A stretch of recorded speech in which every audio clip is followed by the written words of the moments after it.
শুভ সন্ধ্যা। এখন আমরা তারাপীঠ মন্দির চত্বরে আছি, একটু এসছি ঘুরতে, সবাই বন্ধুরা এসছে। তো সব দেখতে পাচ্ছেন কেমন দোকানে কি সুন্দর সুসজ্জিত সাজানো।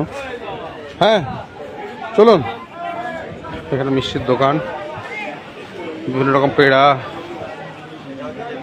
বা পুজোর যে সমস্ত প্রসাদ, সেই প্রসাদের দেখুন সবাই বিভিন্ন জায়গা থেকে দর্শনার্থী এসছে। হ্যাঁ এই তো মন্দির, এটা মন্দির চত্বর। যদিও মন্দির চত্বরে এখন ঢুকবো না, কারণ আমরা অন্য জায়গায় আমাকে বেরিয়ে যেতে হবে। তো সুন্দরভাবে সাজানো, দুই পাশ বিভিন্ন জায়গা থেকে বিভিন্ন দর্শনার্থী এসছে। এক সাধু বাবা, বয়োজ্যেষ্ঠ মানুষ, মাটির ঘরে চা হচ্ছে, পুজোর সমস্ত সামগ্রী।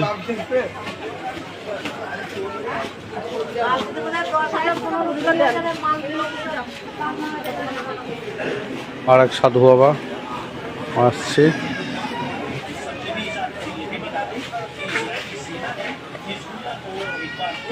তারাপীঠ মন্দিরে একদম ঠিক সামনে এই সমস্ত দোকান, পুরো সব এই চত্বরটা পুরোটাই একদম দোকান। আজকে সময়ের অভাবে আপনাদের সকলকে দেখাতে পারলাম না, আমি পরে কোনো একদিন আবার। শুভ সন্ধ্যা সকলকে। আমরা এখন আছি নন্দী বাবা আশ্রমে, তারাপীঠ মন্দিরের ঠিক একদম সামনে। তো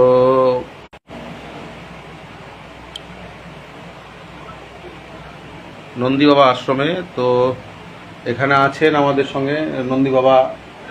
ওনার সঙ্গে আমরা পরিচয় করব এবং ওনার কাছে বিস্তারিত ইতিহাস আমরা শুনব। এই দেখছেন, এটা নন্দী বাবার আশ্রম।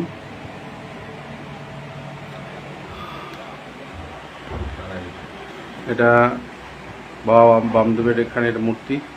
উনি একজন সাধক বলা যায়, মহাসাধক, শুধু সাধক বলা ভুল হবে আমার, মহাসাধক। উনি সাধনার সঙ্গে মাতালির আছে, মাতালার মূর্তি, গণেশ। আমি ওনার কাছে বিস্তারিতভাবে জানবো, ওনার বাড়ি কোথায়, উনি কতদিন ধরে আছেন এখানে। তো প্রথমে নমস্কার, শুভ সন্ধ্যা আপনাকে। আমরা মুর্শিদাবাদ থেকে এসেছি, আপনার বিষয়ে আমি জেনেছি আমার দাদার কাছে,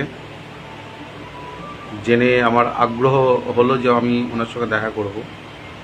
তো বলুন আপনার বিষয়ে একটু আমরা জানি, এবং যারা আছেন আমাদের এই অনলাইনে বা সোশ্যাল মিডিয়ার এই পেজে, তাদের কাছে একটু আপনার বার্তাটা আমরা দেব।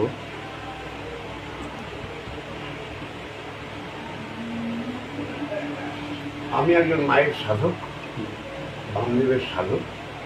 ওনাদের উপরে বিশ্বাস আর ভরসায় আমার সব কিছু, তাই ওনাদেরকে নিয়ে পড়ে আছি। কতদিন ধরে আছেন? 34 বছর। 34 বছর এই তারাপীঠেই। ওনাকে এক কথায় এখানে সবাইছিল, এক বছর। এই সুকুমার মুখার্জি থেকে আরম্ভ করে সব বড় বড় তাবর নেতা মন্ত্রী যত আছে, অনুব্রত মণ্ডল থেকে আরম্ভ করে সব।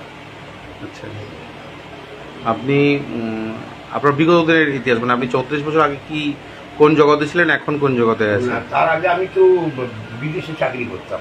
বিদেশে চাকরি? আমি সৌদি আরবে ছিলাম। সৌদি আরবে? আচ্ছা, তারপরে আপনি? হ্যাঁ, তারপরে সৌদি আরব থেকে এসে আর কাজকর্ম করিনি, ছেড়ে দিয়েছি। আমি ধর্মগ্রন্থের বই পড়তে পড়তে পড়তে পড়তে পরিবার পরিজন সব আছে। উত্তরপাড়ায় বাড়ি আমার। কলকাতা উত্তরপাড়ায়? হ্যাঁ, বালি উত্তরপাড়া, বালি উত্তরপাড়ায় বাড়ি। আমার নাতি ফাতি সব এখন বড় হয়ে গেছে, বড় বড় হয়ে গেছে নাতি ফাতি। এখানে একটা মানসিক একটা শান্তি আপনি পান? হ্যাঁ, মানসিক শান্তি, বাস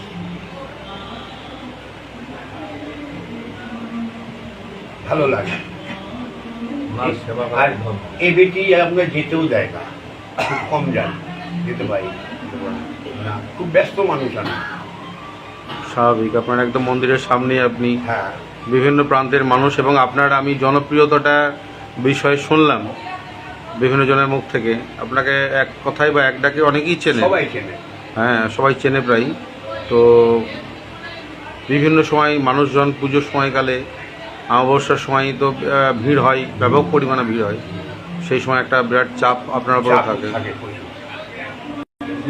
আমার প্রচুর লোকে দান খায় সব দিয়ে করে। যা কামাই সবই দান করে দিই, রাখি না। কি বলবো? বাড়ির সঙ্গে যোগাযোগ, বাড়ির সঙ্গে যোগাযোগ ওই মাসে একবার করে যাই, যে কিছু পয়সা দিয়ে আসি। আমার নাতিদের জন্য দিই, ছেলের বৌমাদের জন্য দিই না। হ্যাঁ, আমার 2 নাতির জন্য, যে দিবে মুখে আমার বাকি, মানে আমাকে মরলে মুখে আগুন দিতে হবে তো, একদম। ওই জন্যে। তো আমরা তারাপীঠ মন্দির চত্বরে আছি, আবারও বলছি তারাপীঠ মন্দির চত্বরে আমরা আছি, দেখতে পাচ্ছেন।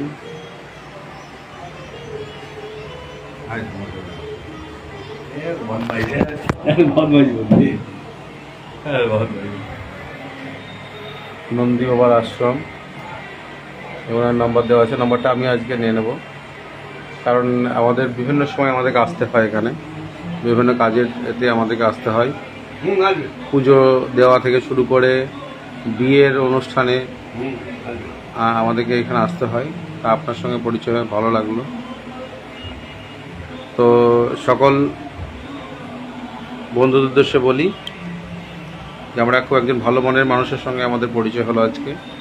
ওনার কাছে অনেক কিছু আমরা শুনলাম, আরও শুনবো, আপনাদের কিছুটা শোনালাম, তবে ব্যক্তিগতভাবে কিছু আমি শুনবো। সকলে ভালো থাকবেন। তোমার নাম কি?